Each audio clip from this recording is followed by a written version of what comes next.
ओम नमः शिवाय। नमस्कार दोस्तों, मैं भाविनी मिश्रा अपने चैनल में आप सभी का एक बार फिर से स्वागत करती हूं। तो इस वीडियो में मैं हरियाली तीज की संपूर्ण व्रत कथा शेयर करूंगी। जब भी आप पूजा करें हरियाली तीज की तो आरती से पहले यह कथा सुनना बहुत ही जरूरी होता है। अखंड सौभाग्य की प्राप्ति होती है ऐसा माना जाता है।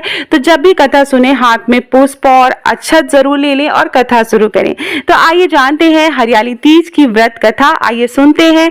तो प्रेम से बोलिए ओम नमः शिवाय। भगवान शिव ने पार्वती जी को उनके पूर्व जन्म के बारे में याद दिलाने के लिए यह कथा सुनाई थी। हरियाली तीज व्रत की जो कथा है वो इस प्रकार से है। शिव जी कहते हैं, हे पार्वती, बहुत समय पहले तुमने हिमालय पर मुझे वर के रूप में पाने के लिए घोर तप किया था। इस दौरान तुमने अन्न जल त्याग कर सूखे पत्ते चबा कर दिन व्यतीत किए थे। किसी भी मौसम की परवाह किए बिना तुम निरंतर तप कर रही थी। तुम्हारी इस स्थिति को देखकर तुम्हारे पिता बहुत दुखी थे। ऐसी स्थिति में नारद जी तुम्हारे घर पर पधारे।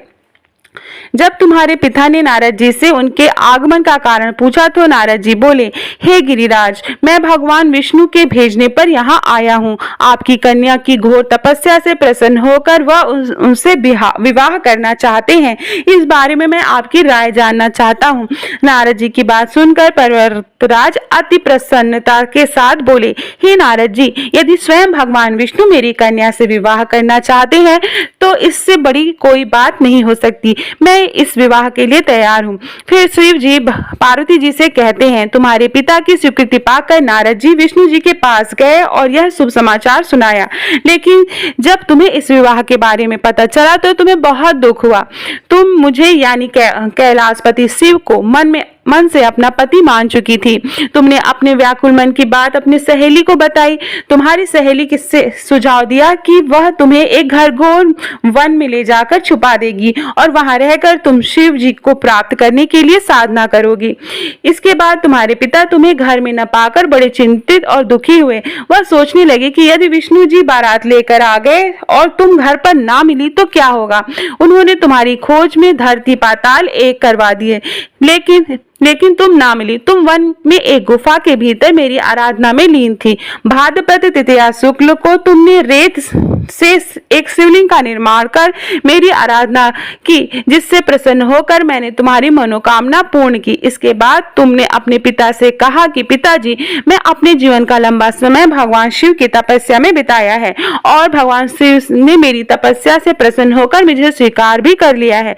अब मैं आपके साथ एक ही शर्त पर चलूंगी कि आप मेरा विवाह भगवान शिव के साथ ही करेंगे। पर्वतराज ने तुम्हारी इच्छा स्वीकार कर ली और तुम्हें घर वापस ले गए। कुछ समय बाद उन्होंने पूरे विधि विधान से हमारा विवाह किया।